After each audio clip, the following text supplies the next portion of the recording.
Welcome into NFL Kickoff Live. This will be the best 2 hours of football talk every single Friday. We'll go around the NFL, talk about every team and every game, and we'll get local insight you can't get anywhere but right here on Locked On. I am your host, Tanitra Batiste. Alongside me is Jarvis Davis and Kyle Krabs. Let's go straight to Thursday Night Football, where the Giants did their best to keep up, but sorry, just couldn't.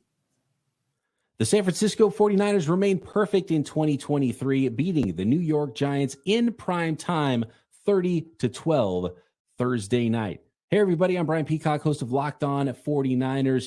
And Brock Purdy, San Francisco 49ers young quarterback, weathered a storm from New York Giants defensive coordinator Don Martindale. The Giants blitzed Brock Purdy on nearly 85% of his dropbacks, the highest percentage in the next-gen stats era. And Brock Purdy, despite some early hiccups, was up to the challenge and actually ended up with a career-high 310 passing yards in this one, 2 touchdowns, no interceptions, and it was playmaker Deebo Samuel, the du jour for the 49ers, who have no shortage of playmakers on offense. 6 catches, 129 yards, and a touchdown. Christian McCaffrey got into the end zone as well, as the 49ers rolled to a 30-12 win and are now in control in the NFC West and really just rolling 30 points for the third straight game in Week 3. The New York Giants dropped the 30-12 decision to the San Francisco 49ers on Thursday Night Football, and any momentum that the Giants had found in the second half of last week's come-from-behind win over the Arizona Cardinals went out the window thanks to a sluggish showing by the offense. New York only managed 150 net yards in 20 minutes and 50 seconds of play versus the 49ers, who racked up 441 yards in just over 39 minutes. The Giants' defense wasn't much better. New York struggled to get off the field on third down, allowing 9 of 16 for a 56% conversion rate. The defense was also guilty of several missed tackles, including 4 on a third quarter 40-yard catch and run by receiver Deebo Samuel on a drive that ended in a 21-yard 49ers field goal that made it a 20-12 game at the time. The 1-2 New York Giants now have 11 days to figure things out before they have to next take the field. That will come on, of course, October 2nd, Monday Night Football at home against the Seattle Seahawks. You know, it was scary if you are a Giants fan to see what you saw last night. I don't know if 11 days is going to make a difference. If you're a 49ers fan, it was a good look, and the rest of the NFC should probably be afraid. Yeah, Tanitra, I think it's not surprising to find out that the Giants struggled offensively the way that they did without Saquon Barkley and Andrew Thomas, who, if we're being honest, are their 2 best players on that side of the football. But talk about an all-time tough draw to get San Francisco in San Francisco with that defense, with how good that they are playing. Doesn't seem to matter who's really calling the plays. San Francisco's talent foundation defensively is just so strong. And you saw Nick Bosa show up with that sack that nearly resulted in a safety, and Fred Warner's flying around, and Noah Hufanga flying from depth. Not the game to not have your 2 best players on the offensive side of the ball. And I think the Giants called the game accordingly. You know, you looked up and you're kind of hanging around there for a little bit, but I'm not surprised they didn't have the horses. And if you're looking for what difference can 11 days make, maybe you get those guys back. And Saquon Barkley, he shared in the pregame show, I believe he shared it with Taylor Rooks, that he actually does have a high ankle sprain. So that is some cause for concern about what availability he's going to have. But that's what I'm looking to if I'm a Giants fan, saying, okay, we got to get this thing right. Let's get these best players on the field. I know our producer certainly hopes so, Kyle, but Jarvis, what did you see last night in terms of just the dominance that we saw from the 49ers versus, say, the Giants, who looked to stop that domination for a moment in time, and then they just couldn't? I think, Brock Purdy, was the way he was able to get rid of the football. I was just very impressed by that, because, we talked about, on a previous show about how am I a believer in Brock Purdy? I'm not saying I'm a believer, but I understand. I understand why San Francisco had so much conviction about him. I understand why they went ahead and moved on from Trey Lance and kind of took the brunt of the criticism that wasn't as great as we thought it would be. But so I think that Brock Purdy even though Wink Martindale was throwing everything under the sun at him, as far as from a pressure standpoint, he was just exactly knew exactly where he was going with the football. As soon as that ball was snapped, it's almost like it was predetermined because he gets that offense, he understands that offense, and obviously Kyle Shanahan is putting him in a great position to be able to make those plays. Kyle, did you see something in San Fran that made you think not just NFC, but that they're maybe one of the top 3 teams in the league overall? Yeah, I definitely think from a talent perspective, and look, San Francisco didn't have Brandon Ayuk in this game either. So, you talk about talent that's not on the field offensively. San Francisco had their fair share too. And I'm glad Jarvis mentioned, how Brock Purdy played the game, because I do think they called that game for San Francisco. And this is where Kyle Shanahan's great. And this is why I do think they're a top 3 team in the conference. Mm-hmm. They know what their players are. They play to their players' strengths. Brock Purdy came out kind of hot. He was missing some throws, and they dialed him back in. They called some screen passes. They got the ball easy into Deebo Samuel's hands with manufactured touches. They got it into Christian McCaffrey's hands with manufactured touches. And then next thing you know, Brock Purdy's throwing hot against pressure on a speed out in the end zone to Ronnie Bell for a touchdown. And it's that encapsulation of they put the bumpers on him when they need to, because he's still a young player. He only has 8 career starts. But then you see these flashes where it's like he gets the offense. And it doesn't always look pretty. It's not always perfect. But it's what we talked about last week, where you in a vacuum doesn't really matter so much as you amongst what your team is trying to achieve offensively. And I think the fact that Brock gets it with the offense does have me in a position to say, this is probably a top 2 team in the NFC conference. And then you look over at the other side of the fence. I do think right now this is a top 3 team. Now it's a marathon, but I'd put them in that stratosphere right now. Absolutely. Now, Jarvis, when something that Kyle made a good point about, when you look at the team in all fairness, and you look at the game in all fairness, yes, the Giants didn't have Saquon Barkley, but 49ers didn't have Brandon Ayuk, and you look across the entire league, and there are some issues all the way around when it comes to injuries. We, of course, heard, I believe, I'll say the biggest injury, maybe because of how well they're playing as a team, would be Trevon Diggs with the Cowboys. But we're also looking at 2 rookie QBs and Anthony Richardson in concussion protocol, and now Bryce Young going down. So early in the season, so many injuries. Is that something that really has you kind of scratching your head and kind of wondering if that's really going to be one of the big factors in determining who ends up on top at the end of the season? I mean, I think it's always been like that. I just think that, being that all of these injuries are happening so early on, I feel like, it's a little bit overstated, I believe. But I think just as to a reason why, here's my scenario. How about the fact that they don't play real football until game 1? They barely hit in practice, if at all. And then a lot of teams, or even down here in Atlanta, Arthur Smith, played the starting offense for 17 plays. How can you get ready to play football by practicing football? You get ready to play real football by playing real football in those real games when the quarterback can go to the ground. The quarterback understands that is the opposing defense, and he can put me on my behind if I don't get rid of this rock. So I think that being able to, get into a rhythm, not only just to be able to establish a rapport with wide receivers and defensively, that's why you see the defenses are getting off to a pretty solid start because, those guys are able to just, you get down there and you go. But if you're not experiencing those hits, experiencing those things through 4 quarters, your body isn't going to be used to it. So I think that's kind of what we're seeing right now when you're talking about all these guys getting injured and everything like that. And so many guys are having to step in and like a Bell, a late round draft pick out of Michigan. He has to come and step in and be that guy because guess what? He played a lot during the preseason because rookies got to play because you got to make the club. So I think that's why you see some of those guys, some of these names we never heard of, or like Puka Nacua up with the Rams. Those guys are stepping in and making plays because they've been playing. They've been playing real football. So I think that's what we're kind of experiencing at this moment.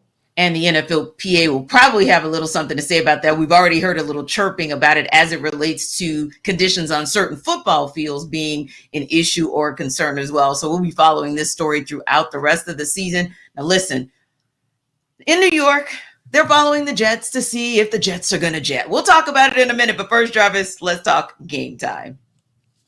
All right, folks, y'all listen up. I'm going to tell you about some game time, man. You know, you talking about all that planning and stuff. You know, your wife trying to say, hey, we need to plan 2 weeks ahead so we can go to the game and get some tickets.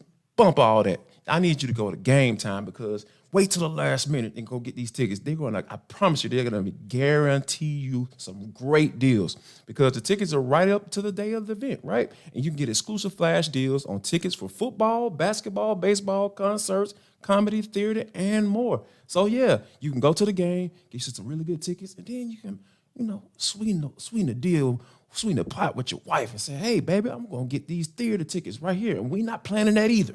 You know, we being spontaneous. You know, that's how you sell it. So, yeah, I need you to go to Game Time, guys. And here's what all you need to do. Download the Game Time app, create an account, use the code LOCKEDONNFL for $20 off your first purchase. Yes, you heard that correctly. $20 off your first purchase. Terms apply. Again, create an account and redeem code LOCKEDONNFL for $20 off. Go ahead and download that Game Time app today. Be spontaneous. Get some cool points with your wife or your spouse or however you get down. And get those last-minute tickets. Lowest price, guaranteed. Now, Jarvis and Kyle, do you remember what you were doing on December 27, 2015? I know I don't, but Jets fans probably do because that's the last time the New York Jets beat the New England Patriots. Jets, of course, don't have Aaron Rodgers, but do they have enough to finally beat their division rivals? Well, John Butchko from Locked On Jets and Mike Dabate from Locked On Patriots break down if they see the streak ending this week.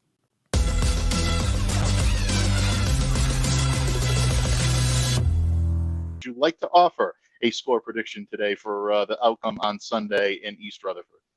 Well, maybe this is wishful thinking. Maybe this is me being a homer, although I did pick against the Jets last weekend. I picked for a closer game than they got, but I do think the Jets will win this game. I think that they'll finally break this long losing streak that they have against the Patriots. I like the way this defense is going to respond. I think that this defense is kind of built to contain the New England offense. I think that, as Sauce Gardner said, this is not necessarily the most explosive offense in the league. They're very well coached. They execute at a high level. But I think this is the type of offense the Jets defense is built to kind of slow down. I think on the other side of the ball, you'll see a relatively conservative game plan. I worry about Zach Wilson. I think if Zach Wilson can play turnover-free football, the Jets are going to have a really good chance at winning this game. I think, so I think it's kind of a coin flip game. These are two tough teams. I think these teams may be combined for a 1-3 record. I think these are both really solid football teams. I mean, look at the opponents they've played so far. Can you have a tougher schedule than these two teams through the first 2 weeks? Patriots getting Philadelphia and Miami, Jets getting Buffalo and Dallas. I think these are two quality football teams that will be in the playoff race. I think the Jets will still be in the playoff race near the end of the season, even without Aaron Rodgers. I think the Patriots will be right there. I think that the Jets figure out a way. I think Zach Wilson finally avoids the big mistake. So I'll take the Jets 17, the Patriots 14. I think it's going to be a low-scoring game. I'll definitely take the under on that. I think the Jets eke one out at home. Folks, this is the fourth year that John and I have been doing crossovers together, and you can tell we think alike and share half of the same brain. I also have this game going 17-14 because I do think it's going to be a defensive slugfest.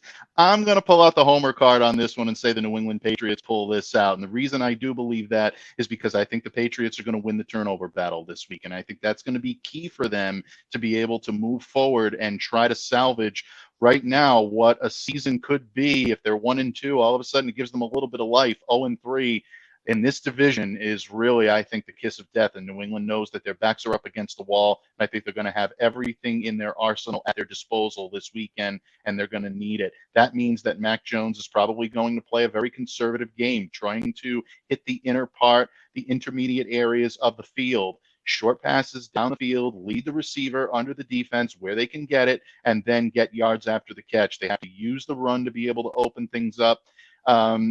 they're going to have a very difficult time against this defense, who I think guys, especially in that secondary, like Sauce Gardner and DJ Reed, are going to really make things difficult on the Patriots pass catchers, especially deep. So it's going to be imperative for the Patriots to win the short game battle. I think they do it, and I think they pull this one out 17-14. But like you said, John, this is a coin flip. It would not shock me to see it go the other way. The Jets have an extremely talented team. Aaron Rodgers or no Aaron Rodgers, this is still a formidable matchup for the New England Patriots, and one they have to be very, very careful for, because the Jets can take it to you in so many different ways.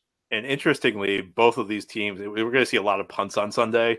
Both of these teams in the last 2 years have won a game on a punt return touchdown. Now, not such a pleasant memory for the Jets, because it happened when these two teams met last year, but week one, the Jets won on the Xavier Gibson punt return touchdown. So special teams could be an X factor in this one, Mike, as it always is when these teams meet. Absolutely. Just ask Brendan Schooler how important special teams were. The only reason why Patriots fans have any smiles this week is because of that move around the edge to be able to block Jason Sanders' field goal attempt last week. The Patriots always have a wrinkle up their sleeve when it comes to special teams, and the Jets are very well coached in that area as well. Great X factor, John.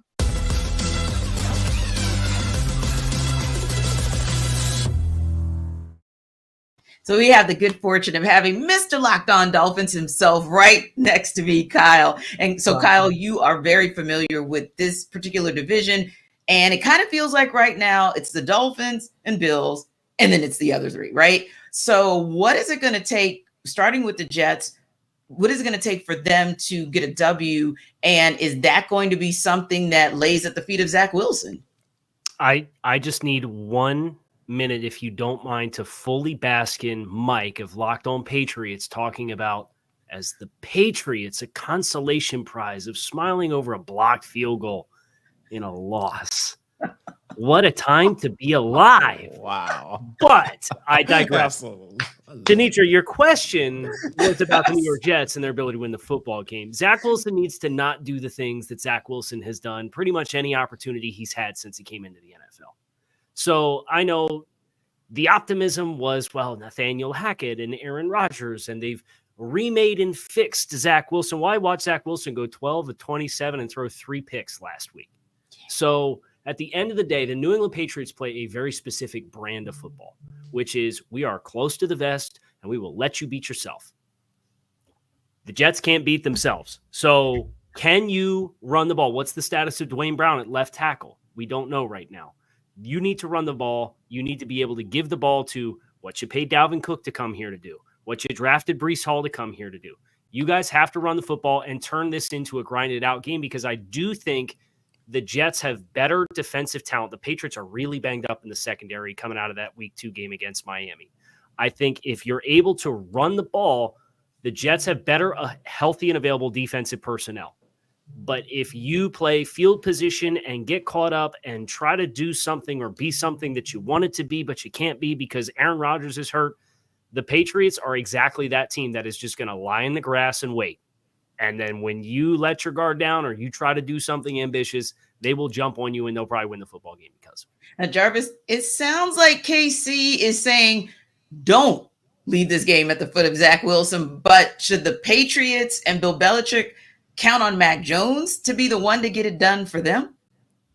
No, not really, to be honest with you. I think that Ramondre Stevenson is more than capable of carrying this team to a win, because at the end of the day, like, Bill O'Brien brought some stability to this offense. What? Did I just – wait, Bill O'Brien? Bill O'Brien and did I just say that? Yes. Like, how does that go together in the sense? But I think that given what they were dealing with last year, and I ain't going to even mention the coach's name, we already know who we're talking about. A first-time offensive coordinator, play caller ever, getting the opportunity to call plays for a young quarterback. I think that was just the worst situation Bill Belichick can put his quarterback in, and I don't think enough people have said that, just from a general manager standpoint. So I think that, this game is going to be a grinded out. I wholeheartedly agree with Casey. This is going to be a grinded out, pounded out game. And I wouldn't be surprised if they don't combine for more than 30 points in this game, because this is going to be something that, the Jets, Robert Saleh, he understands who Zach Wilson is.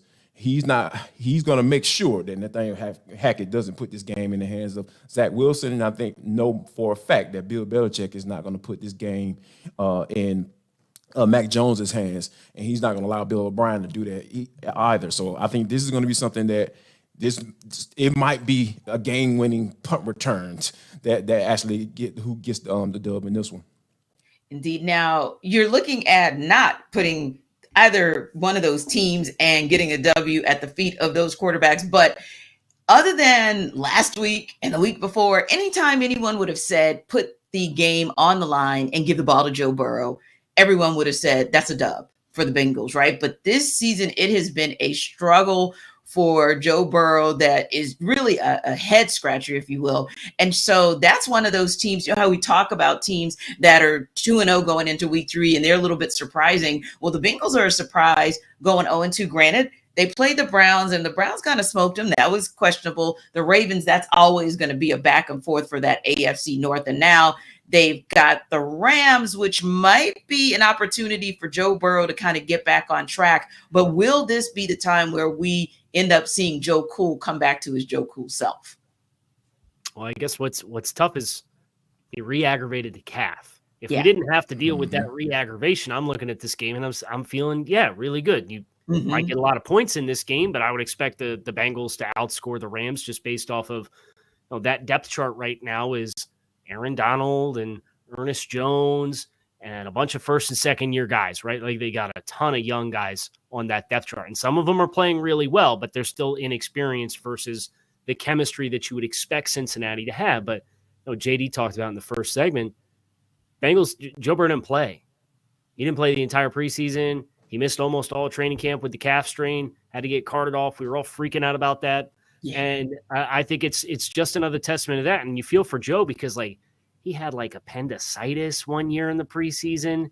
And it's just always been something for Joe coming into a year. So I don't think that we're necessarily in uncharted waters with a timing, chemistry, ball placement, not a lot of exotic scheme, but really just we're going to bank on our chemistry with quarterback and wide receivers, getting that reignited, and that's how we beat you. That's usually what they do, and not having the time. I'm not surprised with that, but is Joe Burrow going to play? What are the Bengals signed Reed Sinnett as a potential backup quarterback if Joe Burrow can't go. And, as I'm sitting here really trying to wrap my head around that, if Joe Burrow doesn't play, I can't pick the Bengals to win the game. We just don't know. You really can't. You really can't because DeMar Chase and T. Higgins really, they don't have that chemistry with whether it's whomever it is, a guy not named Joe Burrow, right? Could be Jake Browning as well, I think is on their depth chart. But here's one of those situations where normally we would not say that it's going to be Joe Mixon. We wouldn't say that it's going to be the run game that's actually going to save the Bengals. But in this case, Jarvis, I feel like Joe Mixon in that run game, they're going to have to really step up and do some things because you're not going to be able to count on, definitely if Joe Burrow doesn't go, you're not going to be able to count on somebody that just walked into the practice room a couple days ago and is just now starting to catch up on schemes through films, etc. And it's going to need, the Bengals are going to need that defense to step up. Yeah, and I think it starts with running the football, right? Because that offense didn't get going, early on until they started giving the rock to Joe Mixon, whether it be passing to him out of the backfield or just handing it off to him. Because Joe Mixon is a very good running back. So I think that, I get all the, the pretty weapons all on the outside, Jamar Chase and T. Higgins and Tyler Boyd. You brought in Irv Smith at tight end. Yeah, that's all cute. That's real cute. But at the end of the day, when things are slow, when things are not working out how you want to in the passing game, you can always count on that running game, especially when you have a guy of Joe Mixon's ilk back there waiting to put that ball in his hand. So I think that, if they are able to, get, whether or not Joe Burrow plays, they still need to make sure they are implementing Joe Mixon into this offense because here's the thing. That is what's going to ease him into the season. Like Casey mentioned, you have those instances where he's always dealing with something coming into the year. How about handing that bad boy off? and he won't have to take that many hits, and or give him to him in a play action, or give him to some screen, give him some easy throws, get him going, and then you start going up top to your pretty guys outside on the outside of the those hash marks. So I think that, you know, if they're able to get that running game popping off, I really feel like they'll have a chance. But if Joe Burrow doesn't play like everyone has said on this show, yeah, I don't know what that offense is going to look like. No clue whatsoever.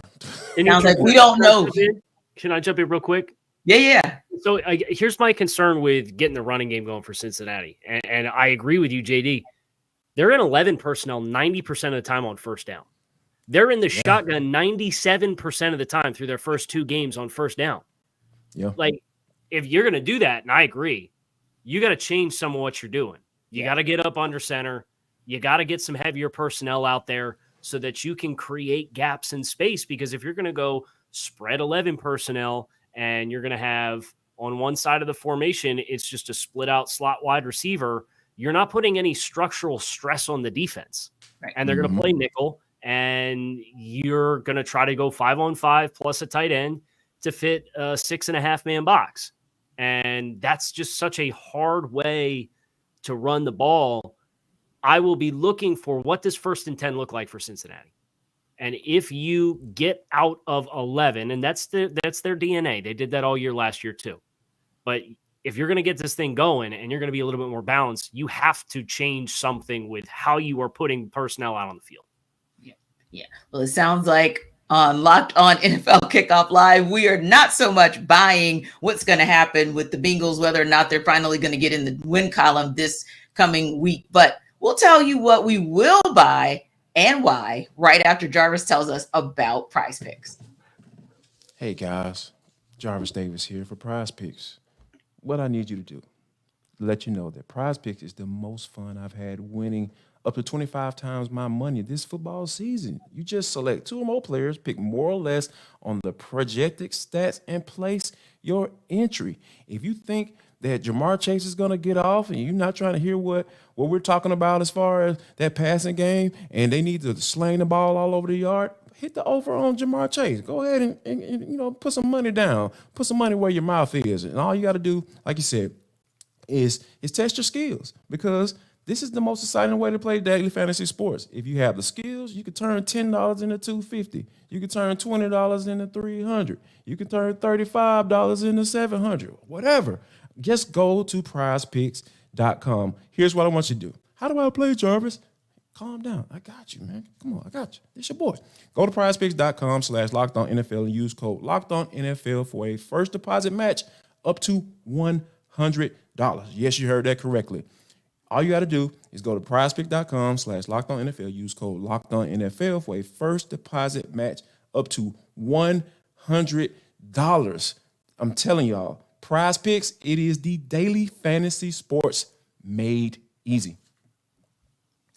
Well, you know what is not so easy at this point in the football season is to figure out who we actually believe in and we think, hey, that's a good team that's starting out of the gates playing good, or a team that maybe they're a head scratcher because we thought they were going to be good, but they're looking pretty bad. So it's kind of one of those where we've got to figure it out. It's hard to tell. The NFC South is a great example of hard to tell, because who thought we were going to be talking about 3 2-0 teams at this juncture? And then, of course, you got the NFC East with the same. So, Kyle, I mean, when you look at the NFC East and you see that the Cowboys and the Commanders and the Eagles are all 2-0, which one of those teams are 2, or maybe all 3 that you say, I think they're actually all really good? So I think you could probably draw a line in the sand and say half of the 2-0 teams I think are pretty good.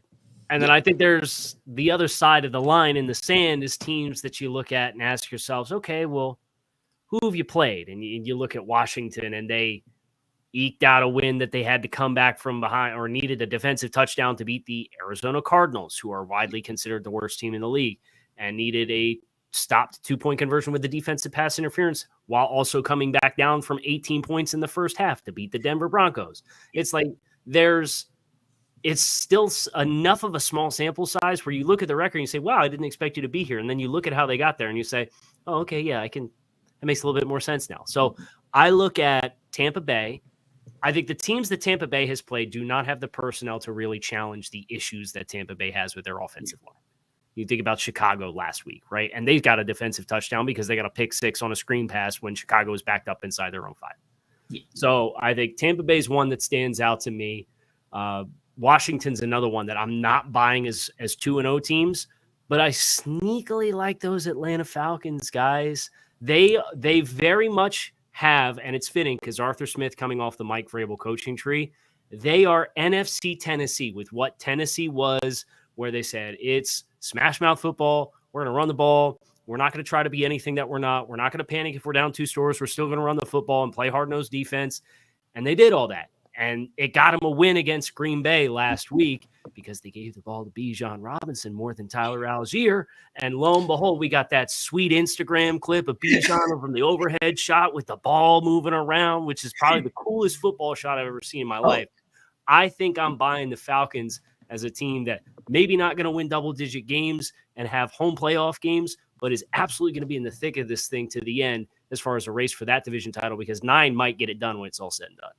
Interesting that you say that, because we all here in Atlanta say, hey, the only way they're going to probably get in the playoffs is to win the NFC South outright, and somehow they're going to probably need, but they won't actually need 10 wins to do it. So you're absolutely right about the double digits piece. And Kyle, they're getting potentially Jeff Okudah back. I think Jarvis would agree that in all likelihood, he's participated 3 days in a row in practice, looking like he's going to come back as well. But Jarvis, when you look at, and I'll swing up to Kyle's way, right? When you look at the AFC East, I mean, I think everybody would have been okay saying that the Dolphins were going to be 2-0, but I think you probably thought that the Bills would have been 2-0 as well. So maybe a situation where you're looking and saying, oh, okay, wow, those teams are good, but are they, it's almost like, are the Dolphins as good as 2-0 early sample size, and are the Bills as bad as 1-1, if you will? Or what are some of the teams that you're looking out there and saying, really good, really bad, or maybe worse than we actually think they are? I'm gonna start with Kyle's team. They are 2-0. Like, as long as Tua stays healthy, I am buying the Dolphins all the way. When you're talking about what they're able to do with that offense with Jalen Waddle and Tyreek Hill and the burners that they are, and being able, and Mike McDaniel, the mad scientist calling plays down there, coming off that Kyle Shanahan coaching tree. Like, I won't put him on Kyle Shanahan's play calling capabilities, but he's dang close.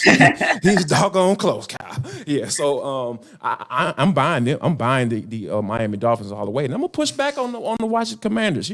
Hear me out, Kyle.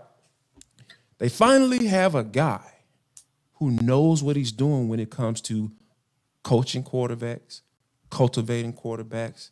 Eric Bieniemy is finally going to get his just due this year, as far as from a play caller standpoint, because a lot of people don't want to give him credit because Andy Reid, he has the big old sheet, and Big Red out there just calling plays and doing his thing, and I kind of get that, but I think he went to Washington Commanders specifically to prove that, hey, I know what I'm doing when he calls plays, and I feel like he's putting Sam Howell in a good position to be able to do that. And also, to go along with that, we talk about the surrounding talent. We talk about the San Francisco 49ers and how Brock Purdy has all that talent on offense, and they have a bevy of talent on the defensive side of the football as well. The Commanders got that too. It's specifically up front. Montez Sweat and Deron Payne. Deron Payne is out here just mauling folks. He's just having an amazing season. It's funny how cats continue to play once they get that fat check, and he is just out there like, yes, I am worth every penny. So, yeah, I think that when you have a team that has been so inept at that offensive position, on the offensive side of the football, and you have a defensive-minded head coach, I think that Eric Bieniemy is going to get his shine on this year, and I think you're starting to see the benefit of that early on in the season. I think Eric's biggest test, and I agree with you, I think he's done an awesome job from a scheme perspective, is the personnel up front on the offensive line, where Andrew Wiley was kind of the big acquisition to play right tackle for them, and you look at some of the personnel, whether it's Charles Leno at tackle or they had the upheaval at guard and it's Cosme and Sadiq Charles and Nick Gates at center. We're going to find out in the next 2 weeks because they play the Bills and then they play the Philadelphia Eagles. Agreed. So that for me is if Washington can pass the test and block up front the next 2 weeks and allow the scheme and the plays to develop for Sam Howell to execute it, then I think even if they lose both games, I could come back in 2 weeks and say, hey, they blocked them up better up front than I thought they would. They were able to put points on the board. I think I'm buying this team long term. But I just look at that. It's that age-old question of like, can you coach around the limitation on the offensive line, which is how I perceive them right now based off of what we have off the sample size. Because you look at Arizona and you look at Denver and you don't really see the disruptors that potentially could derail a game plan. Indeed. So I think we all agree on what we think about those 2-0 teams, but let's switch it up to 0-2 teams. The Los Angeles Chargers, 0-2. They're traveling to face another 0-2 team in the Minnesota Vikings. The Chargers are the 1.5 point underdogs in that one. So here's David Drogmeyer to sell you why the Chargers will cover that spread. The Chargers have had a really tough start to their 2023 season, obviously starting 0-2. But they are a desperate football team, and they are going to get back into the win column this Sunday, and they will cover the FanDuel spread of 1.5, and here is how they are going to do it. The Minnesota Vikings, they're a one-dimensional offense. They do not run the football. So that means you got to allocate all your resources to stopping the pass and stopping that very lethal threat of Justin Jefferson. Justin Jefferson is on an absolute tear, and so the Chargers need to make sure they know where he is at all times. I believe they will allocate those resources to stop him. I believe they will have a safety hanging over the top. I want the Chargers to double team him every single chance that they get. Remove Justin Jefferson from the game plan, force anyone else on that Minnesota offense to beat you. And then as far as the Chargers on offense, the game plan, it's very simple. It's run the ball. The Philadelphia Eagles just ran all over the Minnesota Vikings to the tune of 259 rushing yards on 48 carries. They were very dedicated to running the ball, but they also were able to set up some shot plays and hit the Minnesota Vikings over the top for a couple of big, deep plays. The Chargers need that. They need more explosive plays. I think the running game is going to be able to allow them to draw the defense in and allow the Chargers with Justin Herbert and Mike Williams and Keenan Allen to hit the Vikings over the top and dial up some of those deep shots. I think that's very important, and I do believe that's going to happen in this game. And those are going to be the reasons why I believe the Chargers are going to cover the spread and they are going to beat the Minnesota Vikings on Sunday to improve to 1-2 on the season. But for more on this game and for more on the Chargers, please check out the Locked On Chargers podcast, your team every day. You guys buying the Chargers in this one? I am. Yes. You got me scared, man. Where did it go from? Oh no. Here's the thing, man. Like I really feel like this is a must-win game. Now, I'm not trying to be dramatic and everything. For both Jarvis or I think it's a must-win for the Chargers for sure. Okay. Because Brandon Staley has to be on the hot seat because you talk about the weapons. Justin Herbert, everybody can probably potentially agree that it's a generational quarterback, right? You know, and then you have the weapons on the outside with Mike Williams and Keenan Allen, and they're able to put up points, but Brandon Staley is a defensive-minded head coach, and that defense just hasn't been anything worth speaking of. And I really see this game turning into a shootout because we all know when the Minnesota Vikings just traded for Cam Akers, and now they try to see the value of a running back or having a capable running back. Now that's okay. Now you're trying to do that. Now you understand, and by letting Dalvin Cook and cutting down Cook. So I think that all of those things are factors that I really feel like when you're in a situation where you have all this talent and everybody always says, hey, if I'm starting a team today, that position is going to be QB. And the Chargers have a quarterback. They have a guy that is more than capable than winning some games for them, but they just haven't been able to figure it out. It's just been so weird with this team. And I think Brandon Staley is going to ultimately fall on the sword for it. And Casey, I thought that was interesting as well, where we're talking about the Chargers, right? And we're talking about the fact that we all agreed. We think that's the team that is in a must-win situation. We think that's the team that's going to get it done. But David didn't really talk a lot about Justin Herbert as being the catalyst for the Chargers getting it done. I thought that was interesting. Yeah, especially because I look over at the other side of the ball with Minnesota and what they have in the secondary. They don't have a lot of talent there. And Brian Flores likes to play a lot of high pressure. And you saw that against Philadelphia, where they're mugging linebackers up in gaps. They got 6 guys on the line of scrimmage. And then you're trying to play one-on-one down the field with A.J. Brown and Devonta Smith, and you just don't have the guys in the secondary to do that at a very high level. So while it disrupted Philadelphia at first, Philadelphia eventually said, okay, we're going to come out in 12, and we're going to run the ball down your throat. And they didn't change what they were doing defensively. So if I'm the Chargers coming into this game, yes, I want to be balanced because I don't want Brian Flores to be able to tee off on me with their pressure schemes. But I am looking to really take advantage of the matchups of who's covering Mike Williams. And if you double Mike Williams, I got Keenan Allen, okay? Yes. And then if you're doubling both those guys, then I'm going to run the ball. And I'll run it right down your throat like Philadelphia did because they've got the offensive line to do it, even if Austin Eckler doesn't play. I know he's dealing with an ankle injury. Right. I think there's enough talent disparity on the outside for the Chargers when they have the ball that there's no way Minnesota should be right with consistency for 60 minutes. Now, I think there's another game that we can talk about that, again, we'll probably all agree on who's going to win, but the spread is interesting. The Chicago Bears are 13.5-point underdogs to the Kansas City Chiefs heading to Arrowhead this weekend. And here's Lauren Cox of Locked On Bears to sell you why the Bears will cover the 2-touchdown spread. The Chicago Bears will cover the spread against the Tampa Bay Buccaneers because they know what the Buccaneers are going to do to try and stop them, and there's a lot of pressure on this Bears team to bounce back after a very disappointing week 1. We all know that Todd Bowles is going to blitz Justin Fields. We've seen the Buccaneers do it in previous matchups with the Bears, and we saw them do it a bunch in week 1. It's the way to try and get in Justin Fields' head. There's no mystery here. So then they can know what to do to try and counteract that. They can get rid of the ball more quickly. They can try and roll the pocket away from the blitz. They can leave extra players in to pass protect and can help get this offense back on track, knowing what the defense is going to try and do to get after them.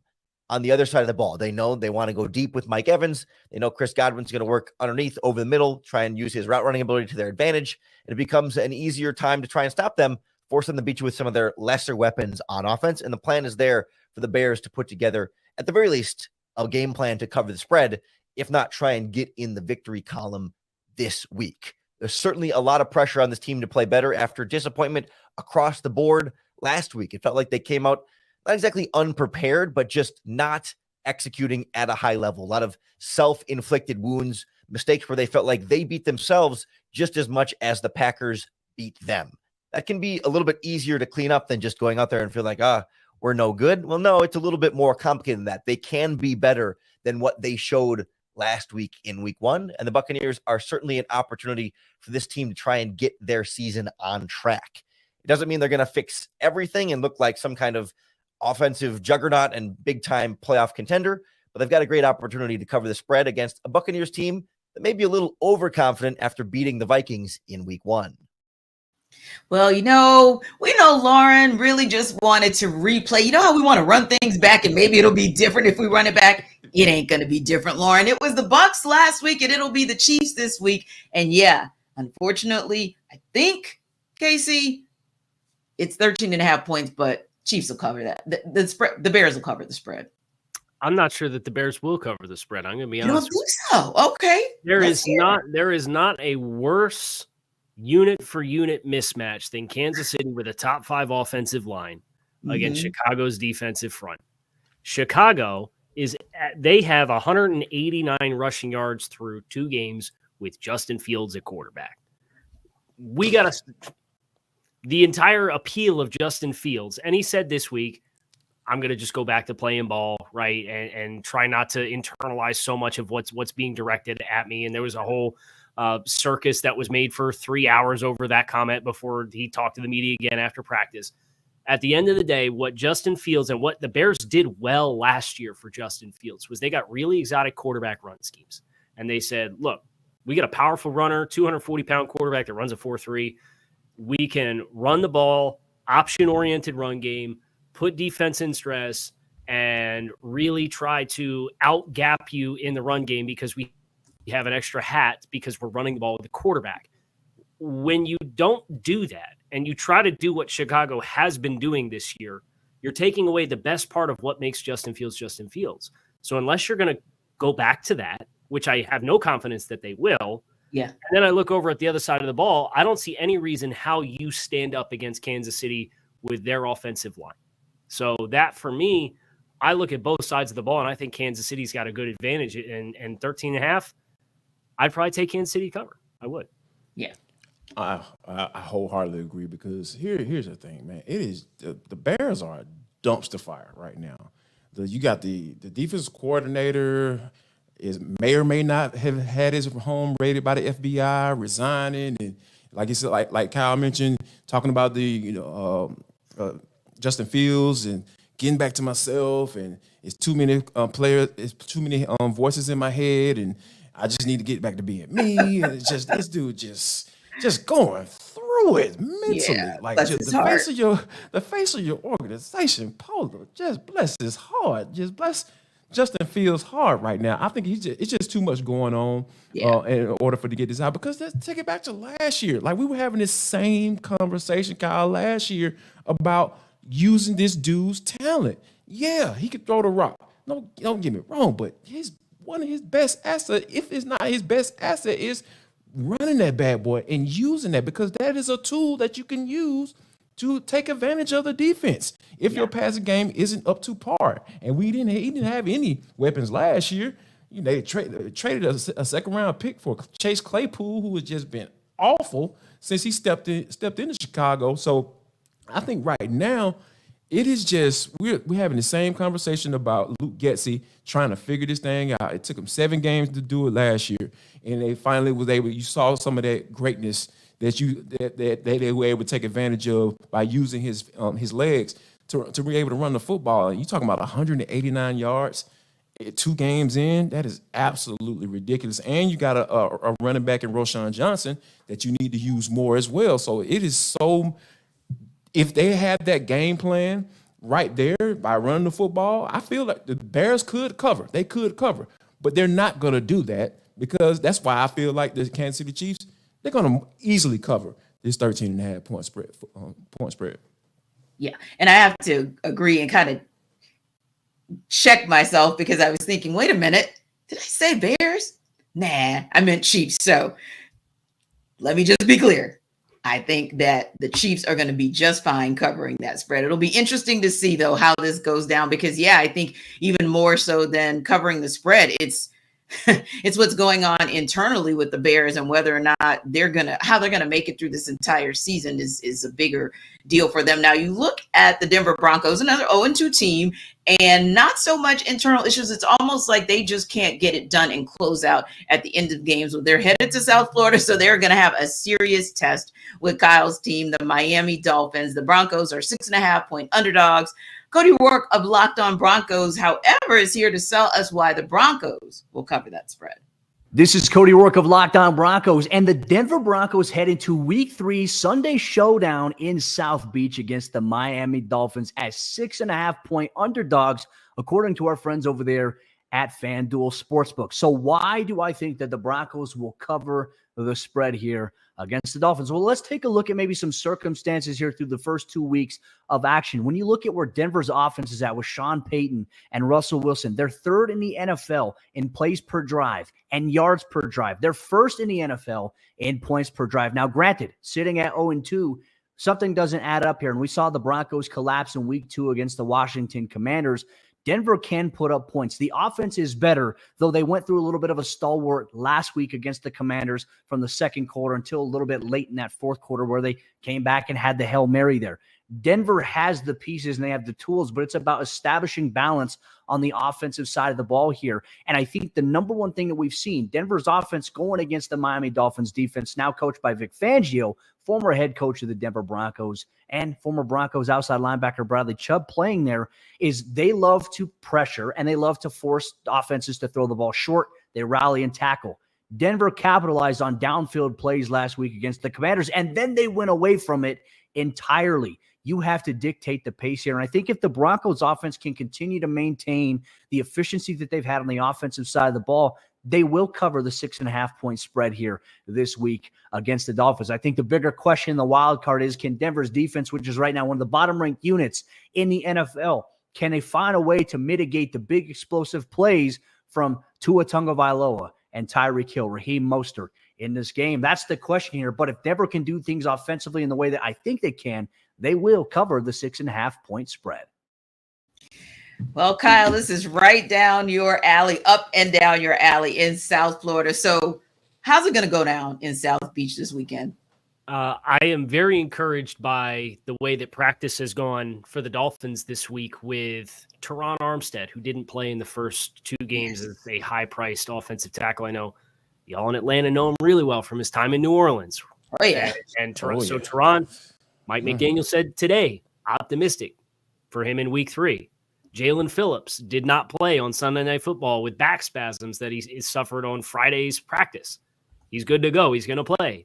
Jalen Waddle practiced today in red non-contact. He's in concussion protocol, but he practiced today, and he was a part of the stretch. So it would seem to be he's in phase 4 of concussion protocol. There's a chance that he clears and is able to play in this game as well. You look on the other side, Justin Simmons didn't practice the first 2 days. He got shook up with a hip injury. I just think the personnel trends plus Denver, high altitude coming to 95-degree heat index, 1 o'clock p.m. kickoff. Miami's wearing their whites. There's a whole lot of layers here that you piece it all together with that defense that Cody talked about with the Broncos. I agree the Broncos have the capability. They had three explosive 50-plus yard plays in the game against Washington. They had a 60-yard touchdown pass to Marvin Mims. That was a quarters beater. They hit a shot down the sideline that was against cover 1 where he beat press coverage on the outside and ran by him down the sideline. And then they had the Hail Mary at the end of the game. The Dolphins have allowed 3 completions of 15 yards or further down the field through their first 2 games, and they played the Chargers. So if Vic decides you're not getting over the top of us, you ain't getting over the top, period. So I think that's the biggest hurdle is the Broncos, who have been penalized 19 times through the first 2 games that they played. They got to play discipline to be able to string drives together with consistency, and I don't have the confidence that they'll do it. So I would fade the Broncos to cover 6.5.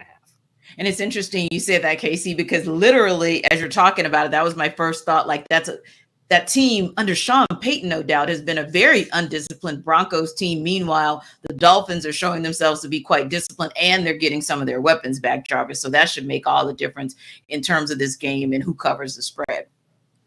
Yeah, I think that when you look at what Miami, the Dolphins are able to do, like, because when you're building the defense out, like the edge rushes are so important, right? Like when it comes to in the running game, and also when it comes to rushing the passer, when it's time to get home. And when you got guys like Bradley Chubb, a guy like Jalen Phillips coming back, and I absolutely love that cat coming out. I wanted to see him in black and red, but we don't care about doggone pass rushers down here. We like pretty weapons. So, but yeah, that's another whole conversation, Kyle. Sorry, I'm getting in my feels here. But when you look at what those guys are able to do and to be able to take advantage of that Broncos offensive line, I really feel like that's what's going to be the difference in the game, because Russ is cooked, y'all. Can we go ahead and stop acting like that's not the case? Russ is cooked. He's cooked. That's one of the reasons why this hasn't all panned out for Sean Payton. And Sean Payton, yeah, let me stick. We'll get to Sean, but I think that overall, Cody had me all the way up to he said, all they got to do is just be able to stop Tyreek Hill and Jalen Waddell. What? All you got to do? All you have to do, right? One thing that I learned in life, T and Cal, if somebody starts to send off a sentence by saying all you have to do, I normally turn my ears off, because more than likely it's probably going to be come hell high water. You're going to have to be able to say, hey, you know what? I don't know about that. It's going to be a pretty difficult task, and I think that's going to be another reason why I feel like the Broncos will not cover that spread. Yeah, it'll be that'll be an interesting game. That's an intriguing matchup. I can't wait to see what happens. Now, I know you guys can't wait for round 2 from this NFL Kickoff Live crew. But if you're hungry, you probably want to hear first about DoorDash. Let me ask y'all something. Jarvis Davis here for DoorDash. Have y'all just been sitting at the house and saying, you know what? I'm hungry, but I don't feel like driving. I don't want to go anywhere. Guess what? We at DoorDash, we got you covered. All you got to do, they're going to deliver your favorite restaurants, and you can get grocery delivery that actually delivers as well. Come on, y'all. Thousands of grocery stores to choose from. You'll find the best in your neighborhood and boost your local economy with each and every order. We even talking about politics, getting this bad boy going with them. It's easy substitutions right in the app and best-in-class customer support. DoorDash delivers groceries exactly how you want them. Exactly what you want right there to your door. So all you have to do, guys, if it's your soul, you're like, Jarvis, you got me. What do I need to do? All right, here you go. Get 50% off your first DoorDash order up to a $20 value when you use code LOCKEDONNFL at checkout. Limited time offer, terms apply. That's 50% off, up to $20. No minimum subtotal and zero delivery fees on your first order when you download DoorDash in the App Store and enter code LOCKEDONNFL. So don't forget, Locked On NFL for 50% off your first order with DoorDash. Boy, I could use some DoorDash right now, but I won't because we got to start off our number two of NFL Kickoff Live, because it's where you guys are going to get the best football talk every single Friday. We'll talk and take you around the league. We'll talk and take you to every team. We'll talk and take you to every game, any breaking news that seems to come up every Friday for us. So if it comes through, we're going to bring that to you. So the Baltimore Ravens, of course, they've ruled out Odell Beckham Jr. We're looking for some others that are kind of teetering like a Cordero Patterson for the Falcons now. Just a few minutes ago, right here on Locked On, that's the kind of thing you're going to hear from us. Moments ago, we heard this.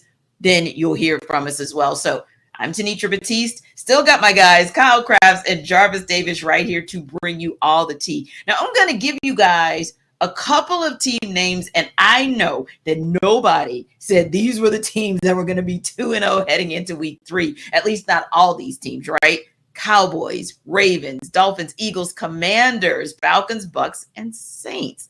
Now, we talked a little bit about some of these teams before, but when you bring that group together as the teams that have 2-0 records, there are a couple of those teams that do not belong in the conversation. Kind of like one of these things is doing its own thing back in the Sesame Street days. Which teams actually don't belong in the conversation of good teams who are 2-0? Let's start in the NFC South. How about the New Orleans Saints? Absolutely. Oh my! Shots fired at Ross Jackson. They do not deserve to be in this conversation because guess what? Derek Carr is a loser. 65-79 as a starter in the NFL. He's a okay quarterback, and he came with all this hoopla saying, "Oh, Derek Carr is gonna come save the day." No, yeah, like that game against the Carolina Panthers last week, absolute snooze fest. It took them so long to get that offense going, and we know what the Falcons did to the Carolina Panthers. Carolina Panthers probably going to have the number 1 overall pick, and it's probably it's going to Chicago. So yeah, there you go. That's what the Carolina Panthers are. They are the worst team in the NFC South, and you sat there for a good 2.5 quarters and said, you know what? Hey, we're trying to figure this bad boy out. And guess what? Who's the head coach? Dennis Allen. Don't trust him. I don't trust him. Yes, I love Cameron Jordan. One of my secret favorite players ever to play. The dude is an excellent pass rusher. He's making a fair case to get into the Hall of Fame, but he's up there in age, and that defense matches that, right? Like that the defense is getting up there. DeMario Davis doesn't have that many years left, so I'm not trusting the New Orleans Saints right now. That is a team that I feel like does not belong in that conversation as one of the better teams in the NFL. Well, Kyle, Jarvis chose violence on the Saints. Who are you going to choose violence towards that does not belong in that conversation? Move over, JD. I'm getting in the car with you. Let's talk about the Saints here for a second. I got some numbers for you. No, I do think this team in the grand scheme playing in this division with this defense is probably top 5 defense in football. Okay. So I think they will, kind of like Atlanta, they're going to be in the conversation but do you trust them to run away with it? Here's some numbers for you. 36 points scored against Tennessee and Carolina defenses. That is 25th in scoring offense through the first 2 weeks. They have 1 passing touchdown through the first 2 weeks. That's 29th in the NFL. They averaged 3.4 yards per rush. I know they got some running backs that are banged up, but the offensive production has not been there. That 3.4 is 24th in the NFL. And then you get into the red zone offense. They're 29th in touchdown percentage, getting into the red zone, 3 of 8. Small sample size, but like the switch has to flip. And until it does, I look at New Orleans and it's like your margin for error is going to be pretty small in any given week. And as Derek Carr showed you the last couple years, he's not immune to that game where he makes a couple mistakes and they snowball and they compound and it loses you a game that you shouldn't. So I take all that and then I look and say, okay, you're at Green Bay this week. Then you're home against the Bucs. They got a tough defense. And then you're at New England. And then you have 2 more road games in the next 3 weeks after that. You're going to spend a lot of time in the next month and a half on the road away from New Orleans. And the offense has to click. So that for me is where I'm watching New Orleans and I'll be asking myself, how much am I ready to buy the team? Because right now I think there are some red flags and there's some red tape around how they've gotten to 2-0 that it can't be like that all year. Now we're talking about some defenses that are aging a little bit, right? And yeah, there's some young studs for the Bucs defense, but I do think they're kind of a defense that's up and down and aging as well. And I think for me, that might be the team. I kind of agree with you guys. Like the Saints surprised me a little bit as well, but I kind of think the Bucs surprised me as 2-0 too, because this is a team that many are saying they were going to be in a dogfight with the Arizona Cardinals for the number 1 pick for next year. Now, granted, not surprisingly, the guy who covers the Saints. Yeah. But the Vikings, they held the Vikings to 17 points. That was a little shocking because we know that can be a high-powered offense. Now, they held the Bears to 17 as well. Not so much shocking. Probably more shocking that the Bears actually scored 17 points, if we're real about it. But then they start to really get into the test because they got the Eagles. So we're going to really see what they're made of when they take on the Eagles. It'll be an interesting, and I'm going to use the term loosely, interesting with the Saints. And then they've got something to face with the Lions as well. So we're about to find out just how legit that 2-0 is. That is maybe the team where I feel like they don't quite belong in this conversation as well. Now, in 3, 2, 1, we're actually going to talk about the top 3. We're going to give you guys a little bit of insight into who are those players for Kyle, for Jarvis, and why. But first, Jarvis has to tell you guys, about Game Time. It's game time, folks. I'm telling you. Like, when you're sitting around trying to figure out whether or not you want to go to the game and you're trying to plan all that stuff, man, scrap all that. Don't do it. I promise you. Planning is for suckers. I need you to wait till the last minute and go to the Game Time app and get this doggone tickets for the low. I promise you're going to get a great deal. And you know what? They have deals, tickets right up to the day of the event. So all you got to do is just take your time, take it easy, and just wait and go grab those tickets. They have exclusive flash deals on tickets for football, basketball, baseball, concerts, comedy, theater, and much, much more. If you want to go on date night with your spouse, you can do that as well. The Game Time guarantee means you'll always get the best price. If you find tickets in the same section and row for less, Game Time will credit you 110% of the difference. How about that for a guarantee? So yeah, wait till the last minute and go to gametime.com/NFL and download the app and use code LOCKEDONNFL for $20 off your first purchase. Yes, that's $20 off your first purchase if you use the code LOCKEDONNFL. Download Game Time today. Last minute tickets, lowest price, guaranteed. Jarvis, people sleep on that low-key but effective way of purchasing tickets. I am a believer in, you wait until the last minute and you'd be amazed at what it is that you can get. So definitely check out Game Time. Now, every week we kind of talk about these 3 players that we want to watch, right? We're intrigued by whether or not they're going to be the difference maker for that particular team in that particular game. And we happen to be going into week 3. So let's talk a little bit about players that you want to watch and why. Jarvis, give us your first player, and then Kyle, come back and give us who your player is as well. And then I might give you guys a sneak peek into who I'll be watching this week as well. You know what? The first guy that comes to mind, it has to be Desmond Ridder, because, like I said, he's been shaky to start games off. Like, to be quite honest, and for him to be able to come through and make plays when he's called upon to, because, like you said, Arthur Smith is the type of coach that's not going to put his quarterback in bad situations.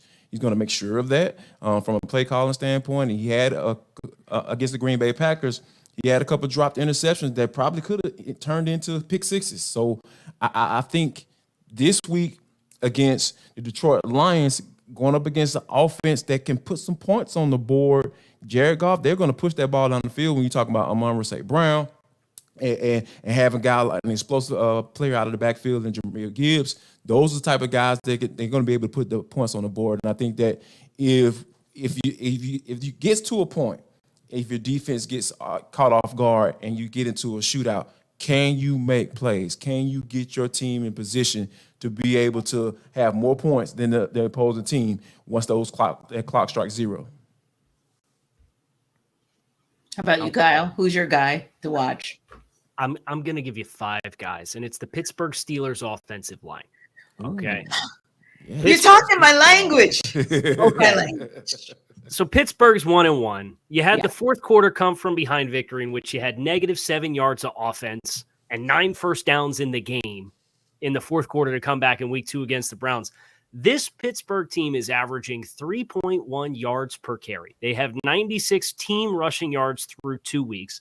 Kenny Pickett is averaging 4.8 net yards per attempt. A good number is 7. So we're like barely halfway there. They have been horrible. They offensively, they got 2 defensive touchdowns last week to get to 26. They've scored 19 points in 2 games offensively against the Browns and the 49ers. You got the Raiders this week. Okay. And the Raiders are averaging about 5 yards per carry given up on the ground. Can you please, and I know Matt Canada is a problem. I hear Steelers fans. I know the talking points there. It's really ugly because it looks like the same thing the 5th time you line up to run it as it does the first time you run it every single week. So I know that the infrastructure of the coaching is not great offensively for Kenny Pickett and company. Right. But all of that to be said, you guys got to figure this out. You guys have to get something going. I don't care if it's George Pickens. Maybe you should try to throw it to Pat Freiermuth, who has 2 catches for 5 yards in the first 2 weeks, is one of the better tight ends in the game. You got to give it to your first-round running back, Najee Harris, who for the first time in his career is averaging over 4 yards per carry because he's ripped off a couple 15, 20-yard runs. Like, we got to get something going here. And it starts up front for Pittsburgh. I know the play calling's not great, guys. But you guys got to figure it out because they invested a lot. They spent a first-round pick on Broderick Jones, who's not necessarily playing. They spent money to bring in a new starting guard. The entire left side of the line is overhauled and revamped. It's got to be better. And when you're playing Las Vegas, Max Crosby can single-handedly take a game that you have the potential to comfortably win, and he can ruin it. So you guys better not fart around with Max Crosby, and you better get something going offensively. Yeah, I mean, I really am only going to throw some things in there to co-sign because the player I was going to watch was Kenny Pickett. A 19.9 QBR rating. I mean, you might as well just not have a rating if that's going to be your rating. 454 yards through 2 games is still not Kenny Pickett-like with 2 touchdowns and 3 picks. But going back to what we said before, we saw him in the preseason. Mike Tomlin chose to play his starters for a pretty good amount of time when they took on the Falcons, right? And so you're looking at Kenny Pickens and he's, he's firing on all cylinders. Now, to be fair, he was firing on all cylinders with Deontay Johnson and George Pickens. It does make a difference that you don't have him. However, I would agree with you, Kyle, that you do have Pat Freiermuth. And the Steelers are one team, one franchise that has been known to be able to take advantage of a good tight end, whether it's that tight end on the receiving end. Tight ends are always expected to be excellent blockers. They're almost like that 6'0 lineman for the Steelers. So, yeah, I definitely need to see it. But I'll be honest, when I go with I'm going to use it loosely, I know we said 3 players to watch, but since you went for 5 players, I'm going to go with a non-player and say, God darn it, I am watching Matt Canada because I am absolutely sick of the way that he calls games. So I do think that while, I need to see better from Kenny, I need to see better from the O-line, I need to see better from Matt Canada as well. How about you, Jarvis? Are there any other players that you want to go with? Because I'm just, like I said, I went with my coach and I went with my players. And I probably would say, just to kind of round out my three, if you will, going back to the Falcons, I am very interested. Jerry Gray, who's the assistant head coach on defense for the Falcons, talked about the fact that he doesn't necessarily want Jeff Okudah to play with too much emotion. And Jeff Okudah said, hey, I'm over it. I've moved on. I'm not there. But low key, he has to have a little something that kind of makes him a little motivated when he gets back to the Motor City. So I'm interested to see. He's my guy that I'm going to be watching to see if Okudah can show us Okudah things in his first game with the Falcons in the regular season. Yeah, that's going to be an interesting game to watch for sure, because it's a lot of – I feel like there is – when you think about the teams that the Falcons have played, defensively, like from a wide receiver group standpoint, Carolina Panthers and the Green Bay Packers sans Christian Watson. So that's what we talk about they have gone up against. So I think this is going to be the first true test, because I feel like A.J. Terrell is going to have a task at hand, because Amon-Ra St. Brown is the type of guy, he's going to get his regardless of what you try to do or scheme, or the dude is just going to end up with 6 or 7 catches, 75, 80 yards, depending on whether you give up those explosive plays or not. So I think that, A.J. Terrell is a guy, along with Jeff Okudah, and it looks like he's in line to play. Yes. This secondary is going to be tested, and I'm very interested to see how they respond, because this is going to be that first real test for the 2023 season. Indeed. Kyle Krabs and Jarvis Davis. The New Orleans Saints fan base does not like the fact that you chose violence against their team in our last segment. I was hacked. Yeah. Shocking. Yeah. They got a problem. They got a problem with that. You see, Jerry G says Saints run this. Their team is garbage. Talking about the other teams, I think they're talking about. But yeah, they have a problem. Tiffany Tyson says, don't matter if they feel we belong. We are here. So shots fired back from Saints Nation. Herschel, Saints for life. What are they going to say when we're 4-0? What say KC and JD? Well, I'd like to establish. I did say they're the top 5 defense in football. You did give them credit for that. I think that's very important, and it would be low hanging fruit. In the earlier segment, I went in on the Commanders. I didn't want to just bludgeon Washington all over again. I went hard at Washington as a fraudulent team. So I just am saying I agree, and as it was about red tape and big time concerns. Derek Carr's getting sacked on 10% of his dropbacks this year. Trevor Penning hasn't looked great. Right? So you can only play the games on your schedule. You're 2-0.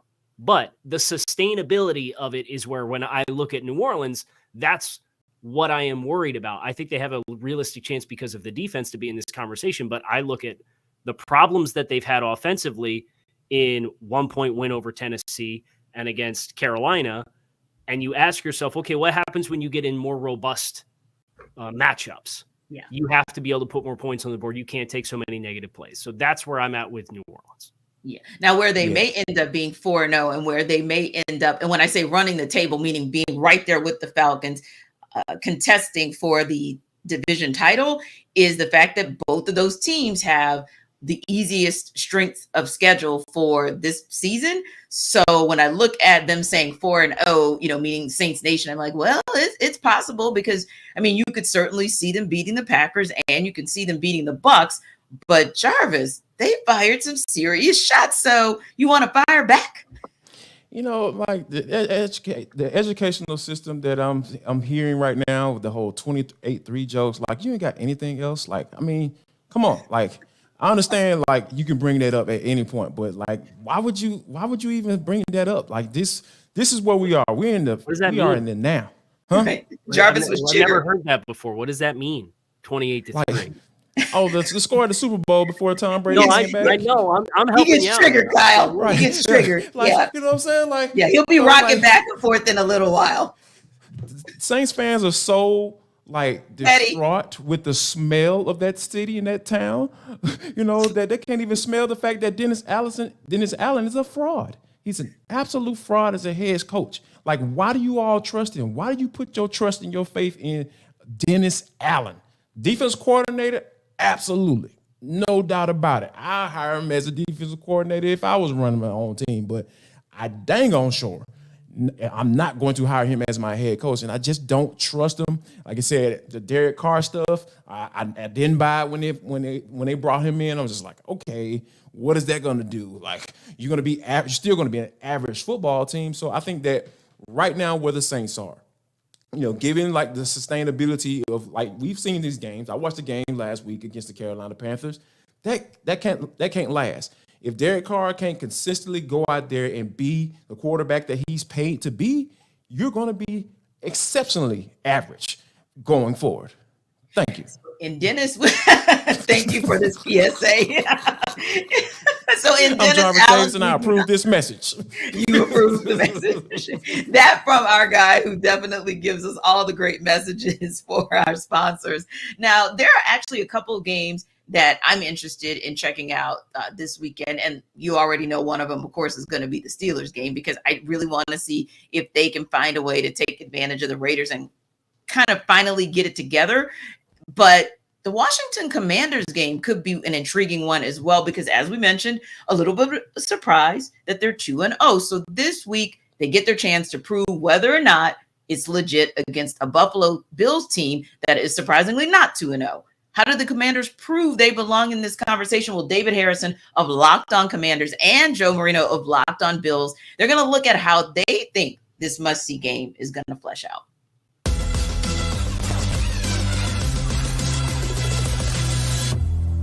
And for the Washington Commanders side of things, we're going back to that resiliency, right? If you're a resilient person, that means you like to hang in when times get tough. Well, if you're going to be a resilient team, that means you got to hang in and not allow one-play drives to end up with 60-yard touchdown passes. And that's what the Washington Commanders have to do against this Buffalo Bills team, is limit the explosives. For the offense, that obviously means you can't let Stephon Diggs get big chunk yards. You can't let, Dawson Knox, any of these guys, Josh Allen, break off a 20-yard run. You can't let any of those things happen. In the first half against the Denver Broncos, they allowed 5 explosive offensive plays for the Broncos offense, if I remember correctly. In the second half, outside the Hail Mary, which was ugly by itself, they only allowed 1, and that, again, was huge in that comeback effort. On the offensive side of things, right, what are explosive defensive plays? Big sacks, strip sacks, interceptions. You cannot turn the ball over. You cannot let the Buffalo Bills defense feel comfortable in your house.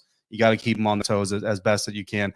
And if you do those things, you hang in this fight, again, the spread is what the spread is. But if you do all those things, then at the end of the day, in the fourth quarter, you should have an opportunity to come up with a big upset win. And, look, as measuring stick games go early on in the season, this is one of those matchups, Joe. I kind of wish they were both in the same conference, because you would love to maybe see these two meet up again. If both make the playoffs, the Bills should, the Commanders might. You'd love to see these two postseason again, see what the differences are from week 3 to week, 19, 20, whatever it is, at the time they would face off. Obviously, that's not going to happen unless we see each other mid-February. But for week 3 in September, 6.5-point favorites for the Buffalo Bills. Joe, I don't know if you have a specific score yet, but do you have them covering the spread? Or you have them just winning the game? Well, you didn't even give me an option where the Bills would lose the game. I think you're assuming that I'm going to pick the Bills to win it. You're correct about that. I do think that the Bills go into Washington and win this game. I think they've done a good job throughout the years of kind of the glow up as a top team in not looking ahead, right? They're very much week to week. They focus on their opponent. They respect their opponent. Josh Allen, I don't know if I believe him, but when he was doing Kyle Brandt's basement last year, he was always like, I don't know who we play next. Like, okay, buddy, you probably do, but they certainly do embrace that. And I think that they're not going to overlook Washington. Obviously, there's the relationship between Sean McDermott and Ron Rivera that, of course, is something, storyline in this game. But it's going to be an interesting football game. You mentioned some of the explosive plays they gave up in the first half against Denver. The Bills didn't necessarily have the explosive plays against the Raiders. Only one pass that was targeted more than 20 yards down the field. They were able to kind of stay patient and embrace that style of football. Will they do that against Washington? Will Josh Allen go out there and want to put the ball down the field? It's going to be an interesting opportunity to see what this football team looks like against Washington, because I think it presents just a really different matchup on both sides of the football than what we've seen in the first couple weeks of the season. But I do think the Bills go into Washington, get a win. I have it at 27-17. I think they cover. But look, I'm not dismissing Washington. I think there's a path for them to win. I think they have the pass rush. If they can take away the football and really kind of just limit some of those big plays and win in the red zone, there's obviously a path for any team to win in the NFL. I'm not taking the Commanders lightly, but I do think the Bills take care of their business. Yeah, I don't think you're going to be alone on that. I know a lot of Commanders fans are anticipating what's going to happen. They're excited to see what happens in the future, but they do know that this game is going to be a very tough one for this organization to win, right? Especially week 3. And I do think the Washington Commanders, like I said just a minute ago, week 3 Washington Commanders versus say week 13 Commanders are going to be two different teams, and hopefully health is on their side, and that helps them continue to develop. This is a team on the rise, I believe, but I don't think they're ready for a matchup like this one just yet, going up against the Buffalo Bills. And I do think that the Bills win this thing, but I'm going to go 27-21. So if you want to take the Commanders and the points at FanDuel, I believe that you'll probably be happy with that. I would probably stick to money line bets with this kind of thing, though. And unfortunately, if you're going money line, you're probably going Bills on that one. But I hope Locked On Commanders fans, listeners, every day, as you know, that I value being honest above all. So you kind of had to see that coming.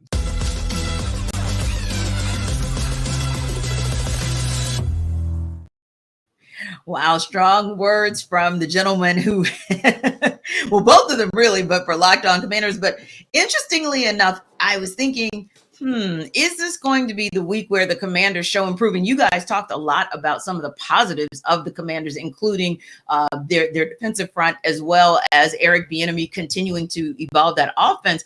But this could also be an opportunity for Josh Allen and the Bills to show that, hey, we're back to playing Bills football. We're now 1-1, and we're just going to keep up with that momentum that we started in week 2. Yeah, last week against the Raiders, everybody was running wide open. And I think that like Josh Allen was just slinging the ball. Look, Josh Allen was slinging the ball all over the yard, and just for him to be able to he looked like his old self, because that first week 1 he was like, we haven't seen that since rookie year. What's going on? Who's this Josh? Like, are we falling back down to earth now? But I think that the Raiders were the perfect matchup for them, and I think that they're able to take advantage of it like they were supposed to. So I think that the Bills are in a good space, and I think that the Commanders are going to have to, if they get to Josh Allen, and I believe they can, because like I said, they have the rushers to be able to do so. Like we spoke about earlier, they're going to have to get this dude on the ground and make sure they put him all the way to the ground, because Josh Allen is a huge human being. Like, that's not an average size quarterback. So he will try to get that ball off, regardless if you have him hooked by the legs or not. And Kyle, that's a great point that Jarvis makes, because the Josh Allen that we saw in week 1 was like that Josh Allen of old, the guy that we say is a turnover machine, because he had 1 touchdown and 3 interceptions in that overtime loss to the Jets. Whereas we saw new look Josh Allen throw 3 touchdowns and actually come out clean with no interceptions last week against the Raiders. So is that the Josh Allen that we're absolutely going to have to see this week in order for the Bills to beat the Commanders? I think Buffalo does have a little bit of margin for error in this game. Nobody has 4 turnover margin for error. Case in point, the way that week 1 went. And I know as well as anybody the challenges of getting Josh Allen on the ground, because Josh Allen tombstone pile drives Kyle Van Noy scrambling on the edge a few years ago against the Dolphins. And that week 3 game last year between those two teams, Buffalo with that frantic drive at the end of the game, and he's in the grass 4 times and still gets the ball out. And they try to get up and clock the ball to kick a long field. So the challenge is for Josh. I think he's the most physically imposing quarterback in the league. And it's with all the ways that he plays. And you really admire the way that he lets it all hang out there, as far as being aggressive to get the first down or get the ball over the goal line or be aggressive with throws. Now, there's times where it's appropriate to do it and not. And facing New York on Monday Night Football felt like, I'm going to try to make big plays happen. We're in prime time. It's week 1. It's the season opener. We have expectations this year. Good bounce back game. It's always going to be a little bit of walking the tightrope for him to have the right balance of that mentality. But I do think Buffalo, because say what you about 1-1, they're statistically top 10 in like every major statistical category across the board on both sides of the football, from yards, points, efficiencies. Just you turn the ball over 4 times and gave a punt return for the Jets in overtime to lose a football game. So I don't think you'll see crazy superhero Josh Allen this week. I think that they'll put more resistance up than the Raiders did last week. but I also don't think you're going to see that big regression back to kind of the roller coaster of a lot of negative self-inflicted wounds either. Yeah. And when I look at Josh Allen, definitely, like you said, Kyle, as long as he plays a smart brand of football, as long as he plays a clean game, they should win that game, right? But if you look on the flip side with the Commanders, I think going back to Jarvis, your earlier comment about Eric Bieniemy, and we'll kind of call him a little bit of the QB whisperer, if you will. Can he put Sam Howell in a position, or will he put Sam Howell in a position if it comes to this and it's tight down the stretch in the fourth quarter for Sam Howell to be able to win the game for the Commanders? Yeah, I think so. I believe so. I feel like there are a lot of things that are going to have to fall into place for the Commanders to be able to get that. One, they're going to have to not turn the ball over because, the Bills, look pretty suspect against the run in week 1. They tightened that up in week 2, and they were able to get some pressure on the quarterback as well. So I think that the Commanders, I almost called them the Redskins. Sorry. They're going to have to protect up front, and I think you do that by starting off by running the football and being able to establish yourself with guys like Brian Robinson. So if they're able to establish the run, make sure it's a reoccurring theme here. I understand the NFL, everybody want to throw the ball and look all cute and everything like that, but you have to be able to run the football to balance yourself out, especially when you have a young quarterback who you're trying to groom and not try to put in a bad situation. And because play action can be your friend if you run the ball successfully. And I think that once you get those things going together, it can be a beautiful thing. And I think that if the Commanders are able to get that running game going, I really feel like they'll have a chance to at least be in this football game, and 1 or 2 explosive plays can be the difference for sure. And we saw it up close and personal for ourselves last season when the Falcons played the Commanders, just how important, explosive, and unstoppable Brian Robinson can be. And then they've got, and Antonio Gibson as well did a number on the Falcons too. So yeah, you absolutely can put the ball in the QB's hands, but to both of your points, you have to be able to at least keep those defenses honest with your run game in order for it to be competitive and in order for you not to be predictable. So it'll be an interesting game. It is one of the more intriguing matchups for the weekend. So I know I'll definitely be checking on that. But in the meantime, we want you to check out what we'll buy and what will sell maybe in the Jackson 5 coming up. I know you Saints fans are so ready to see Ross Jackson, and you will. But first, Jarvis has to tell us about Prize Picks. Jarvis Davis here. Saints hater. No, I'm just kidding. I promise I'm just kidding. I don't hate the Saints. They're all right. They whatever. It's New Orleans, whatever. Anyway, Prize Picks is the most fun I've ever had, guys. Winning up to 25 times my money this football season. You just select 2 or more players, pick more or less on the projected stats, and place your entry. So, yeah, y'all got all that information about, how you feel about your team and all that stuff in the Saints. Bet the over on Derek Carr in. Bet the under on interceptions. Yeah, do that. Put your money where your mouth is because that's when it matters. So, yeah, go ahead and do that. Go ahead and test your skills out. Test your team and see if you can turn $10 into $250. All you got to do is just do a few taps. Hey, find Derek Carr, see where he is, see what that over-under is on that number, and bet the over. Go with it. Yeah, I need y'all to do that. Go win some money. Because all you got to do is go to prizepicks.com/LockedOnNFL. That's prizepicks.com/LockedOnNFL and use code LockedOnNFL for a first deposit match up to $100. That's all you got to do. LockedOnNFL. Drop the code in, prizepicks.com/LockedOnNFL. And plus, guys, Prize Picks has got you covered. They're going to do everything they need to do so you can get you some money. Daily fantasy sports made easy by Prize Picks. And who doesn't need a little extra cash? We definitely appreciate that, especially the people in New Orleans, because Jarvis seems to think that our city is stinky, not good. You got comments and commentary. Bourbon Street is a little stinky. Yeah, I'm coming for you if you keep it up. Smell a little bit. That's all. Yeah. That's now, all. Kyle, you guys are welcome to go in on the Saints all you want, but the millisecond you cross the line and go in on my city, it's going to be a problem. And you know what? I know Ross has my back on that one. But anyway, let's check out, speaking of Ross, he's our Locked On Saints host, president of all things Locked On NFL. He is Ross Jackson, and he's here with this week's Jackson 5.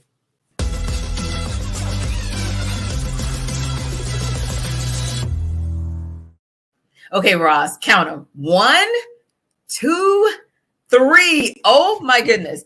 Are there really 3 teams in the NFC South that are 2-0? Yes, there are. The Saints, the Falcons, the Bucs are all undefeated so far, but we know all 3 teams are going to have a test this coming week 3. Who goes down first to lose? So this one's really interesting to me because I actually have all 3 teams losing this weekend. So I've got the Bucs dropping their game on Monday night to the Eagles. So technically they can't be the next NFC South or the first NFC South team to lose out of the undefeated. So it's going to come down to a big time heat race between the New Orleans Saints, who will face the Green Bay Packers, and of course the Atlanta Falcons, who will face the Detroit Lions. Whichever one of those games hits 0 first will be your next NFC South loser, or your first NFC South loser of the 2-0 undefeated teams. But I think all 3 of them have tough games this weekend. Absolutely. The Lions are coming off a heartbreaking loss, so I feel like they're kind of primed and ready to just get back in the win column, which means, oh goodness, the Falcons, I don't know. But I also feel like that might be a track meet. So if the Falcons lose first, it may be by default because they just run up the score and run through the game that quickly. There you go. But yeah, this will be an interesting one to see who actually comes out possibly 3-0, or if all 3 teams actually end this week 3 2-1. Now, speaking of another division that is actually 3-0, we're talking NFC East now, and we're talking Cowboys, we're talking Commanders, and Eagles. Now, I don't think the Eagles were a shock to anyone. Maybe not the Cowboys, the Commanders. Okay, yeah. But which one of those teams also will take their first L of the season at the ending of week 3? Well, we just talked about the Eagles winning Monday night, so it's not going to be them. The Cowboys, despite the massive loss of Trayvon Diggs, which is huge for them, but they still have really good defensive pieces back there. Of course, Micah Parsons, who's like one of the best defenders in the NFL. They also have the Arizona Cardinals this weekend, so they're fine. So for me, it comes down to the Washington Commanders. They have the biggest test this weekend going up against the Buffalo Bills. It could be some upset material there. The Commanders will, I believe they're playing at home for that one. So there could be a little bit of an upset opportunity there, but I don't see them squeaking past a very angry Josh Allen and the Buffalo Bills, especially after last weekend. Oh yeah. Angry Josh Allen. That's going to be I don't want to see that.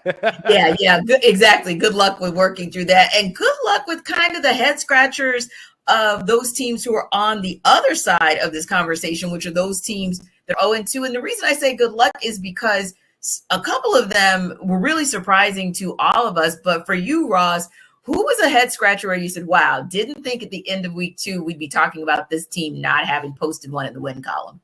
Yeah, this one was a big one for me, and it was the Denver Broncos. I didn't see them being 0-2. They had the Raiders the first week. They had the Commanders after that. I thought that they were going to end up in a situation where they were going to at least be 1-1. But Sean Payton coming to town, the combination of Sean Payton and Russell Wilson getting things going, letting Russ cook and all that.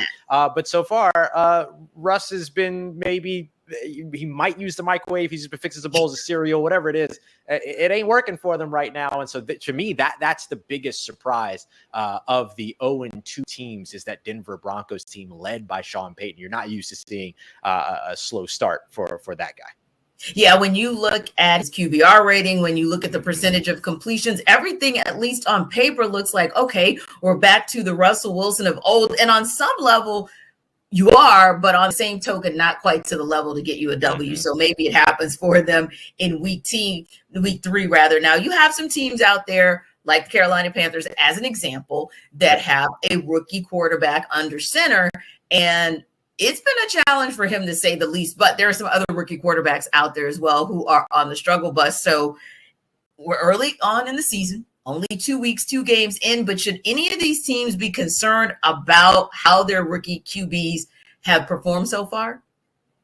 I don't think so. I really think that these are the growing pains that come with starting a rookie quarterback right out of the gate. And sometimes you get massive success from them right away. Most of the time, though, you don't. And of course, look, Carolina Panthers fans are about to get a big-time realization this weekend because they're not going to see Bryce Young. They're going to see Andy Dalton. Andy Dalton's been in the league a lot longer than Bryce Young, but you're going to wish Bryce Young was out on that field this weekend. So I think that when you look at where all three, particularly the three big rookie quarterbacks, Bryce Young, C.J. Stroud, and Anthony Richardson, who, of course, is going through concussion protocol and all that, yeah, these guys are just in a situation to where there's some growing pains. Anthony Richardson's usage might be something that's going to get called into question, especially with the injury and things like that. But outside of that, I think that these are teams that should play the patient route. They committed to their rookie quarterbacks as starters. They should remain committed to those rookie quarterbacks as starters and give them the opportunity to get their feet under them. And our Jackson 5 expert, Ross Jackson, he's having a little bit of growing pains too, you guys, as a Swami, as someone who predicts, because the Bucs are 2-0. And, at the end of the day, that was not quite where you had them. But, hey, you can't choose them now. So do you care to update your first-round projection? Because we kind of know what you put out there before. Yep. I went with Tampa Bay Buccaneers. I took my crystal ball back to Bourbon Street. I had them exchange it for me. I got a new one. We're all good. And right now it's obviously got to come down to either the Arizona Cardinals or the Chicago Bears. My favorite part about these two teams is that they will meet this season on Christmas Eve. So Christmas morning, we'll know which one of these teams has a first-round pick under the Christmas tree. That's probably going to be one of those teams that's going to end up as the first overall selection in the 2024 NFL draft at this point. I'm sorry, Bucs fans. I'm sorry.